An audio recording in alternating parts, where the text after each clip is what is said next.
হিন্দু ধর্ম অনুযায়ী শিব থেকেই এই পৃথিবীর সৃষ্টি হয়েছে, কিন্তু এখানেই আমাদের মনে প্রশ্ন জাগে, যদি ভগবান শিব থেকেই পৃথিবীর সৃষ্টি হয়ে থাকে তবে শিবের জন্ম কিভাবে হয়েছিল? তিনি কোথা থেকে সৃষ্টি হয়েছিলেন? ভগবান শিবের পিতা আসলে কে?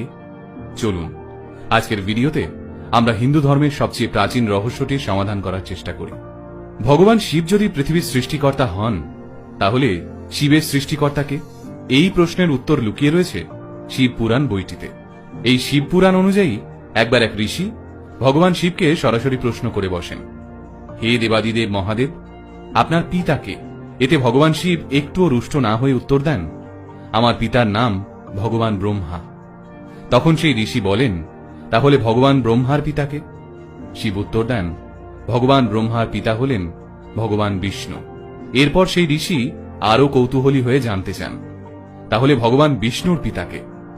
এই প্রশ্নের উত্তরে ভগবান শিব মৃদু হেসে উত্তর দেন, ভগবান বিষ্ণুর পিতা আমি নিজেই। এই উত্তর পেয়ে ঘাবড়ে যান ওই ঋষি। তখন ভগবান শিব তাকে বুঝিয়ে বলেন, আসলে আমার কোনো আরম্ভ বা অন্ত নেই, আমি একটা চক্রের মতন, যার কোনো সৃষ্টি বা বিনাশ নেই, আমিই আমার সৃষ্টিকর্তা। বিজ্ঞানের বিগ ব্যাং থিওরি অনুযায়ী এই বিশ্ব ব্রহ্মাণ্ডের জন্ম হয় এক বিরাট বিস্ফোরণ থেকে। কিন্তু এই বিস্ফোরণের আগে কি ছিল? বিজ্ঞান বলছে এর আগে কিছুই ছিল না, অর্থাৎ এর আগে যা কিছু ছিল তার কোনো আকার নেই, কোনো সৃষ্টি নেই, কোনো মৃত্যু নেই। এবার শিবের জন্মকাহিনীটা ভাবুন।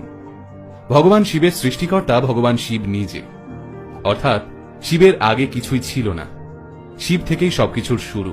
আর এই বিগ ব্যাং আসলে শিবের তাণ্ডব নৃত্য, যাকে বিজ্ঞানের ভাষায় কসমিক ড্যান্স বলা হয়। শিবের আর এক রূপ নটরাজকে এই বিগ ব্যাং এর প্রধান কারণ হিসেবে ধরা হয়। এবার চলুন নৃত্যরত নটরাজের ছবিটি ভালো করে লক্ষ্য করা যাক। নটরাজের চারপাশে থাকা এই চক্রটি আসলে বিজ্ঞানের ভাষায় ব্ল্যাক হোল।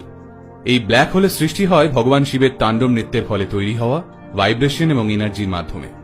আগুনের যে ছটাগুলো এই চক্র থেকে বের হচ্ছে তা আসলে বিজ্ঞানের ভাষায় ম্যাটারের প্রতীক। বিজ্ঞানীদের মতে এই ম্যাটার থেকেই আমাদের পৃথিবী সহ অন্যান্য গ্রহ নক্ষত্রের সৃষ্টি। আর এই আগুনের ছটার মধ্যবর্তী জায়গাটাকে বিজ্ঞানীরা অভিহিত করেছেন মহাকাশ বা স্পেস হিসেবে। এই চক্রের ভিতরের দিকের অংশটিকে বলা হয়ে থাকে টাইম বা সময়।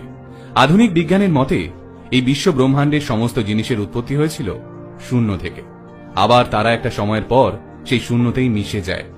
অর্থাৎ এই বিশ্ব ব্রহ্মাণ্ডের সমস্ত জিনিস শিব থেকেই এসেছে, আবার শিবেই মিশে যাবে। অর্থাৎ শিবই আদতে আমাদের বিশ্ব ব্রহ্মাণ্ড।